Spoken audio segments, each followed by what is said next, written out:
दर्शकों, स्वागत है आपका विदिशा हलचल न्यूज में। मैं हूं कृष्णकांत सिंघारी। अब देखते हैं दिन भर की खास खबरें। कलेक्टर रोशन कुमार सिंह द्वारा प्रशासनिक अधिकारियों की मौजूदगी में विभागीय कार्यों की समीक्षा बैठक हुई आयोजित।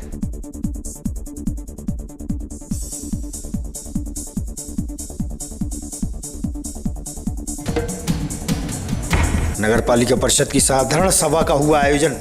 कई मुद्दों पर पार्षदों ने जताई आपत्ति। रखे गए थे 12 प्रस्ताव।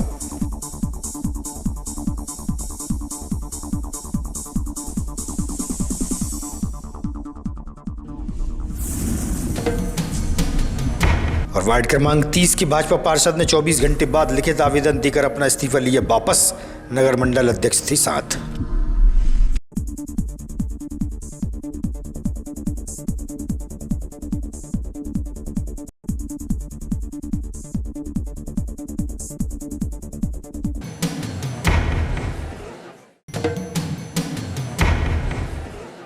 अब खबर विस्तार से। कलेक्ट्रेट की बेतवा सभागार में कलेक्टर रोशन कुमार सिंह द्वारा विभागीय कार्यों की समीक्षा बैठक का आयोजन किया गया। इस मौके पर सभी प्रशासनिक अधिकारियों की मौजूदगी रही।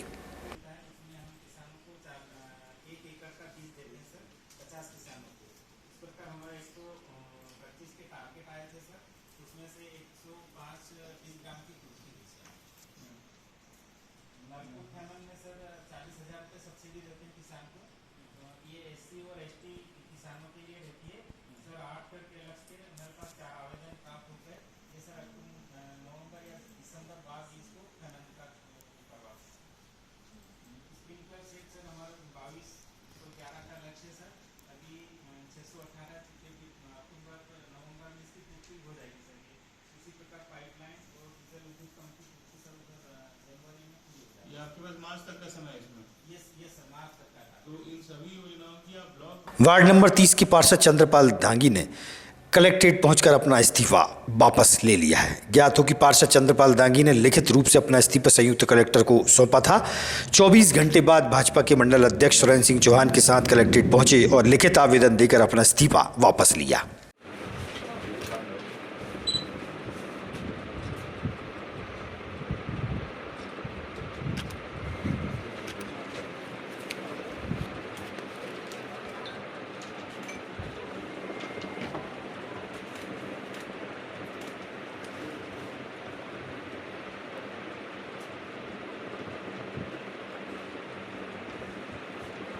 क्या मामला रहा और क्या स्थिति है? मैं सुरेंद्र सिंह चौहान हूँ। भारतीय जनता पार्टी दुर्गानगर मंडल विदिशा में अध्यक्ष हूँ अभी वर्तमान में। हमारे नगर पालिका परिषद में वार्ड क्रमांक 30 से माननीय हमारे जो पार्षद हैं चंद्रपाल दांगी जी, उन्होंने व्यक्तिगत कारणों से कल अपना इस्तीफा प्रेषित किया था। लेकिन जब संगठनात्मक स्तर पर चर्चा हुई, व्यक्तिगत रूप से जब चर्चा हुई अच्छे माहौल में, तो उन्होंने स्वेच्छा से पुनः अपने दायित्व का निर्वहन करने की अपनी इच्छा प्रकट की और उसी संबंध में आज कलेक्टर महोदय के समक्ष अपना एक लिखित आवेदन दिया है और वो अनवरत रूप से जनता की सेवा करेंगे। देखिए, काम की तो ऐसी स्थिति है कि चूँकि शहर बहुत बड़ा है और उनका जो वार्ड है मुझे लगता है विदिशा का सबसे बड़ा वार्ड है और पूर्व में एक तमोरिया पंचायत हुआ करती थी, वो पंचायत भी उसी के साथ में डावर पंचायत जो कहलाती है उसका कुछ क्षेत्र भी लगा हुआ है। तो चूँकि वो ग्रामीण क्षेत्र है और वहाँ बहुत ज़्यादा बड़े स्तर पे विकास कार्य होना है और उसमें चूँकि विकास कार्य बड़े संख्या में होना है, फाइनेंशियल भी समस्याएं रहती हैं, टेक्निकल भी कुछ रहती हैं, वो सक्षम है और पुराने समय से पूरे क्षेत्र में वो लगातार काम कर रहे हैं, चाहे सामाजिक रूप से कर रहे हो चाहे धार्मिक क्षेत्र में कर रहे हैं, तो सक्षम है सारी समस्याओं का हल संगठनात्मक स्तर पर और उनके साथ मिलकर सभी कार्यकर्ता भाई मिलकर सब कर लें, कोई दिक्कत नहीं है। इस्तीफे को लेकर और नगरपालिका सीएमओ के बदलाव को लेकर क्या कोई आपस में कनेक्शन है? नहीं, ऐसा मुझे नहीं लगता, क्योंकि वो तो एक सतत प्रक्रिया है। प्रशासनिक रूप से लंबे समय से स्थायी जो सीएमओ यहाँ पे नहीं थे, तो किसी ना किसी को आना था। अब इसको आप एक संयोग कह सकते हैं कि एक ही साथ में दोनों चीज़ें हुई हैं, उससे मुझे नहीं लगता कोई कनेक्टिविटी। कोई दबाव तो नहीं? अरे किसका दहा होगा साहब, भारतीय आज बस स्टैंड स्थित नगर पालिका के सभागार में नगर पालिका परिषद की साधारण सभा आयोजित हुई, जिसमें 12 प्रस्ताव रखे गए थे। अन्य प्रस्तावों को लेकर कई मुद्दों पर पार्षदों ने आपत्ति दर्ज कराई थी। प्रमुख रूप से अमृत 1 और अमृत 2 योजना के डीपीआर और प्रस्ताव की पूरी जानकारी पार्षद नेता प्रतिपक्ष आशीष माहेश्वरी द्वारा मांगी गई थी। पार्षदों ने अपनी बात मीडिया से साझा की है। नगर पालिका अध्यक्ष प्रीति शर्मा भी मौजूद रही। वहीं काफी विवाद की स्थिति भी निर्मित बनी।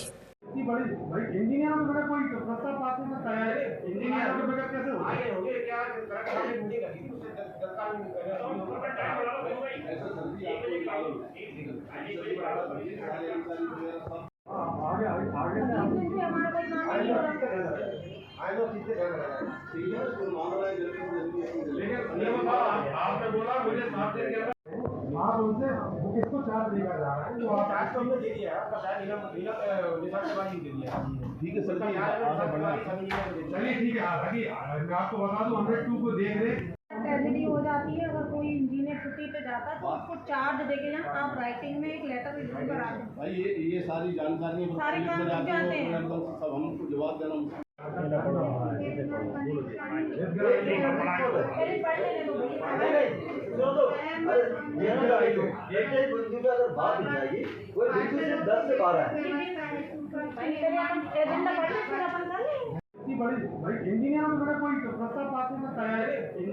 आज नगरपालिका परिषद का साधारण सम्मेलन आयोजित किया गया, जिसमें मुख्य बिंदु जो 12 विषय थे जो रखे गए, उसमें सबसे पहले तो हमने अपनी एक प्रश्न हमने रखा था अमृत 1 करके जो 100 करोड़ केंद्र सरकार की योजना है, जिसका नगरपालिका का कहना है कि 100 करोड़ का पूरा कार्य हो गया है। कार्य संतोषजनक नहीं है। हम कई बार उनसे कह चुके हैं कि ये जो कार्य प्रणाली अंकिता कंस्ट्रक्शन की रही है वो संतोषजनक रही है नहीं रही है, उसको लेके हमने विरोध भी दर्ज कराया। और आज हमने ये नगरपालिका के परिषद के सामने, मीडिया के सामने हम चाह रहे थे कि वो बात उजागर हो, लेकिन सीएमओ महोदय का ये कहना है कि नगरपालिका के इंजीनियर छुट्टी पे गए हुए हैं। कलेक्टर महोदय ने बुलाया, तुरंत तो हमने बुलाया और उन्होंने बोला कि 8 दिन में हम आपको पूरी जानकारी देंगे। साथ साथ 100 करोड़ रुपए की अमृत 2 योजना है, उसके बारे में भी डीपीआर ड्राइंग या जो भी आगे के दस्तावेज या किस कंपनी को टेंडर किया गया है उसकी हमने समझ जानकारी मांगी गई है, लेकिन हमें वो जानकारी भी उपलब्ध नहीं कराई गई। 8 दिन का सीएमओ महोदय ने हमसे कहा कि 8 दिन में आपको जानकारी उपलब्ध करा देंगे। दूसरी बात, आज जो नगरपालिका में विषय थे संपत्ति कर और जो अन्य जल कर और कर बढ़ाने की जो इनकी परिषद की मंशा थी, उस पे हमने अपना विरोध दर्ज कराया। हमारे साथ मातृशक्ति ने भी हमें सहयोग करा और उन्होंने बोला किसी भी प्रकार का वृद्धि, जब तक शहर के लोगों को बुनियादी सुविधाएं, सड़क, रोड, नाली और जल भराव की स्थिति से निजात नहीं मिलेगा, जब तक किसी भी प्रकार का कर की वृद्धि ना की जाए। ये हमारी विशेष मांग है। ये बात पूरी तरह से स्वीकार हुई है और हमने सीएमओ महोदय को लिखित भी दिया। ये आपके सामने मैं आवेदन रखे हूँ, इसको मैंने दिया है। हम बिल्कुल बर्दाश्त नहीं करेंगे। अगर ये बढ़ाया गया तो हम सड़कों पे लड़ाई लड़ने के लिए भी तैयार हैं। कुछ महिला जनप्रतिनिधियों का कहना है कि पहले विकास हो शहर में, इसके बाद वृद्धि हो। हाँ, ये बात भी संज्ञान में आई है। हमारी कई मातृशक्ति बहनों ने हमारी बोला है कि जब तक विकास नहीं हो रहा, जब तक आपको कर बढ़ाने की जरूरत नहीं है, आवश्यकता नहीं है। अमृत 1 भी चर्चा चल रही थी, उसमें शायद अंकिता कंस्ट्रक्शन का एग्रीमेंट ऐसा था कि वो मेंटेनेंस सब करेगी, कर रही नहीं। 10 साल का उसका अनुबंध था, लेकिन अभी अब आप देख रहे हो शहर में कई जगह सीवेज के नाले उबल रहे हैं। ऊपर के जो ढक्कन रहते हैं वो गोल हैं। आप चाहो चिंतामणि गणेश मंदिर के सामने अभी बारिश की स्थिति देख लो, ये जलभराव की जो स्थिति हो रही, वो इतनी पतली पतली लाइन डाली गई है कि उसमें इतने पतले कहीं भी हमें तो समझ में नहीं आ रहा। और सबसे बड़ी बात है, अंकिता कंस्ट्रक्शन के कौन कर्मचारी हैं कि इनकी देखरेख में निगरानी हो रही है, आज तक हमें नहीं मालूम कौन है अंकिता कंस्ट्रक्शन से। दौरान एक बात कही गई थी कि पार्षद ही मौजूद रहेंगे, उनके प्रतिनिधि नहीं रहेंगे जी। आज बैठक नहीं, आज पार्षद ही बैठे, बोले। कुछ बीच में थोड़ा बहुत बातचीत हुई, लेकिन वो इस चीज को रोका गया क्योंकि तात्कालिक कलेक्टर वैद साहब ने ये आदेश जारी करा था और ये नगरी की प्रशासन से भी आया था कि जो भी वहां पर प्रतिनिधि है उसको बोलने का अधिकार नहीं रहेगा, चाहे वो पार्षद हो तो पार्षद बोलेगा। इस तरह की बात आई है। नगरपालिका अध्यक्ष खुद भी अध्यक्ष और प्रतिनिधि जो सांसद प्रतिनिधि है वो भी आगे बैठ गए थे, उसको लेकर क्या आपत्ति नहीं दर्ज करें? नहीं, हमने आपत्ति दर्ज यही कराई कि साहब ऐसे आप सांसद प्रतिनिधि के रूप में अगर बैठे हो तो हमें स्वीकार हो, लेकिन ऐसे आप नगरपालिका अध्यक्ष चूंकि बैठी हुई हैं, अगर वो नहीं होती तो आपका बैठना फिर भी लाजमी था, लेकिन आज चूंकि परिषद की बैठक थी, आपका बैठना उतना संतोषजनक नहीं था मेरे हिसाब से। कुछ पार्षदों के बीच में गाली गलौज की स्थिति बन गई थी आपने यहाँ पे, उसको लेकर पूरी महिला पार्षद ने वो भी एक ही पार्टी के पार्षद। अब वो ऐसा सुनने में आया, वो अब आपसी आप देख रहे हो, आज ये देख रहे हो स्थिति क्या है। कल ही हमारे संज्ञान में एक बात आई, एक पार्षद ने इस्तीफा दे दिया। कहीं ना कहीं ये कार्यप्रणाली, सरकार की नाकामी या विफलता सामने आती है साहब, मुझे तो ये समझ में आता है। चिरंजीवी मल्टी स्पेशलिटी हॉस्पिटल के संचालक डॉक्टर राजीव चौधरी द्वारा प्रेस वार्ता का आयोजन किया गया। वहीं उन्होंने बताया केंद्र सरकार का अस्पतालों के लिए क्वालिटी मानक सर्टिफिकेट NABH भी पंजीकृत कराया है।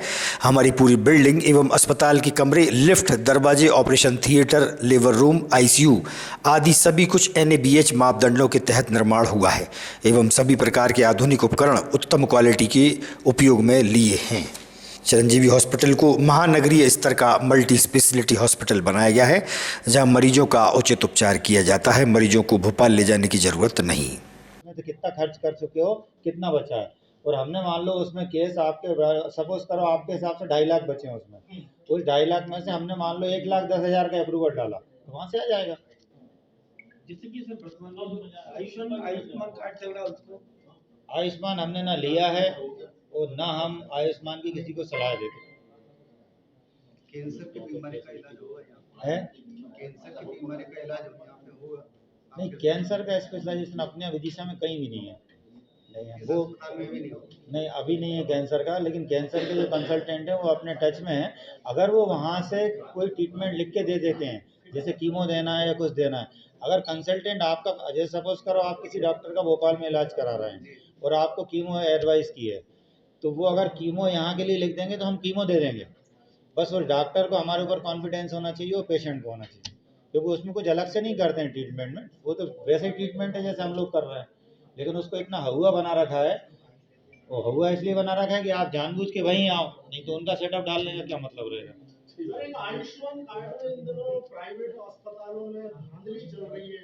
संस्कृत गौरव दिवस के अवसर पर शुक्रवार की देर शाम को निजी गार्डन में स्कूली छात्र छात्राओं को पुरस्कार देकर सम्मानित किया गया। गोविंद देवलिया द्वारा जानकारी दी गई। अनुजा यादव सांत्वना पुरस्कार। आगे के क्रम में कथाकथन प्रतियोगिता। कथाकथन प्रतियोगिता में जो निर्णायक गण थे वे थे श्री DP भट्ट सर।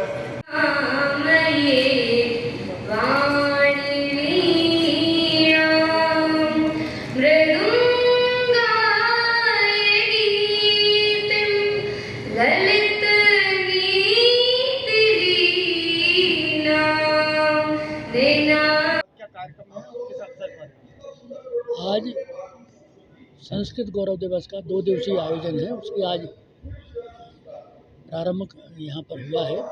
मध्य प्रदेश संस्कृति विभाग की कालिदास अकादमी जो उज्जैन स्थित है, उसके द्वारा विगत कई वर्षों से पंडित गंगा प्रसाद पाठक ललित कलान्यास विदिशा के सहयोग से संस्कृत गौरव दिवस का आयोजन यहाँ विदिशा में किया जाता रहा है।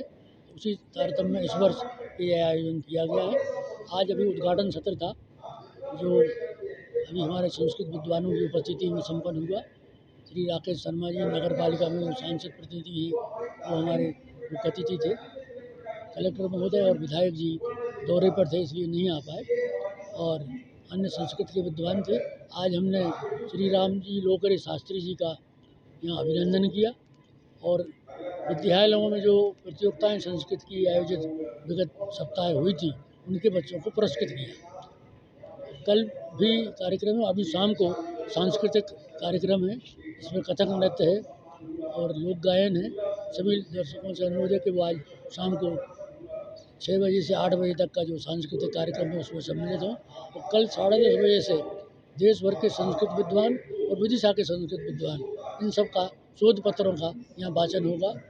संस्कृत भाषा हमारी अस्मिता, बेतवा, संस्कृत का जीवन में उपयोग, अन्य विषयों पर यहाँ चर्चा। शरद स्मृति न्यास विदिशा द्वारा संचालित निःशुल्क सिलाई प्रशिक्षण केंद्र का उद्घाटन किया गया। बस स्टैंड नगर पालिका के हॉल में आत्मनिर्भर महिला हेतु कार्यक्रम आयोजित हुआ। शहर के वरिष्ठ व गणमान्य भी उपस्थित रहे।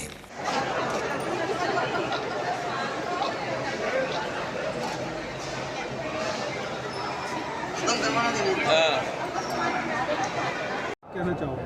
अगली बैठक को ये कहना चाहेंगे कि लेकिन सिस्टमेटिक होती, पहले नहीं होती थी सिस्टमेटिक, अभी हो रही थी, लेकिन ये अपशब्दों का बीच में हो गया तो सब खराब हो गया। लेकिन नेक्स्ट टाइम सारा मैनेजमेंट अच्छा होना चाहिए मीटिंग में, बस यही चाहती हूँ, और अपशब्दों का बिल्कुल इस्तेमाल नहीं होना। आपको क्या लगता है आपकी भूमिका केवल यहीं तक सीमित है कि आगे भी आप लोग एक्टिव रहें? नहीं, अब पूरी महिला पार्षद आ रही है, पूरी एक्टिव है। आज मीटिंग में सबने एक एक करके अपने एजेंडे बोले, हमको वार्ड में जो जो काम कराने हैं सबने अपना अपना बोला अध्यक्ष जी को, और मैं ये चाहती हूँ कि अध्यक्ष जी अपना काम करें अच्छे से, और वो कर भी रहे। ऐसा नहीं है किसी की नहीं सुनते, सब सुनते। आप प्यार से चीज़ें बोलोगे सब करें। जिला अध्यक्ष हैं भाजपा की, आप पार्षद हैं और यहाँ पे मौजूद हैं। आज बैठक के दौरान जिस प्रकार से आप सबकी मौजूदगी में गाली गलौज हुई, और खास बात यह कि वो भी भाजपा से पार्षद हैं और भाजपा से ही समर्थित है, इसमें इस मामले को लेकर क्या कहें?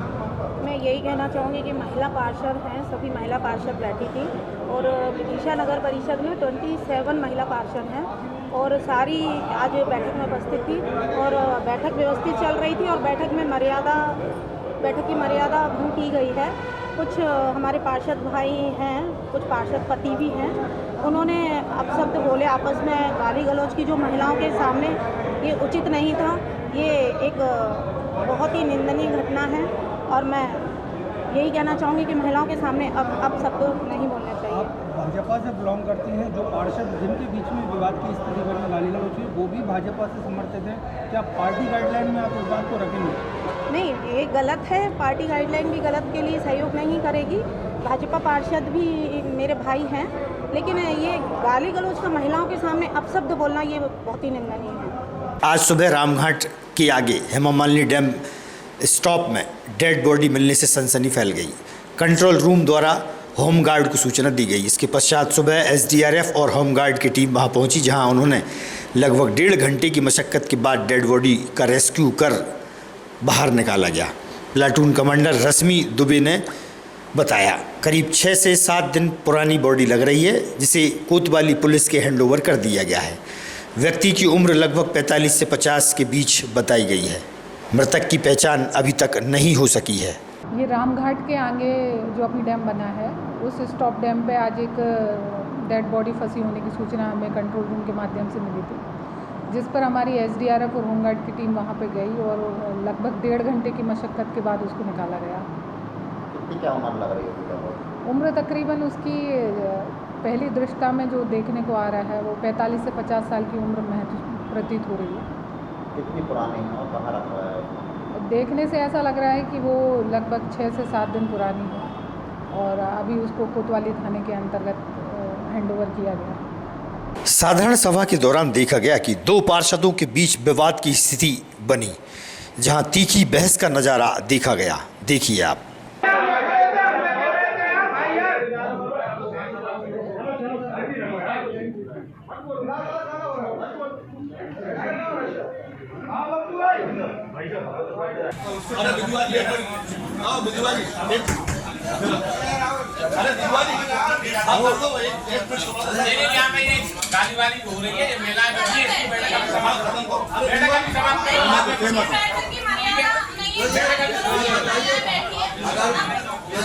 कितने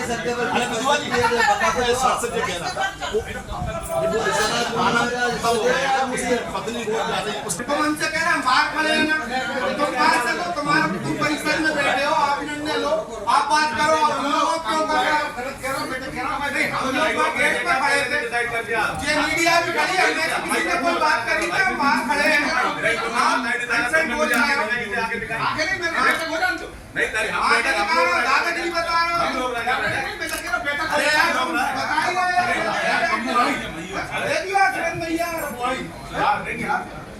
भैया हम लोग ना के बेटा आप वो बात आप करो, कह रहे तुम तय करके आए हो क्या? हम क्या करेंगे? तो अध्यक्ष जी से बात कर रहे हो, आपसे नहीं कर रहे। अरे भैया हम कह रहे थे, हमसे कह रहे थे यार भाई यार।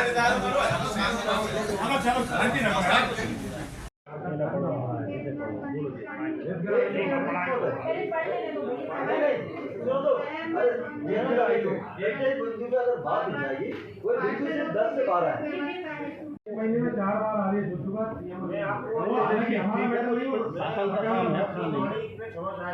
थोड़ा विलम्ब हो जाएगा। जैसे वो ज्वाइन करेंगे मैं आपको आज की खबरों को देते ही पर विराम। आगामी खबरों के लिए आप देखते रहिएगा विदिशा न्यूज। रहिए अपडेट। नमस्कार।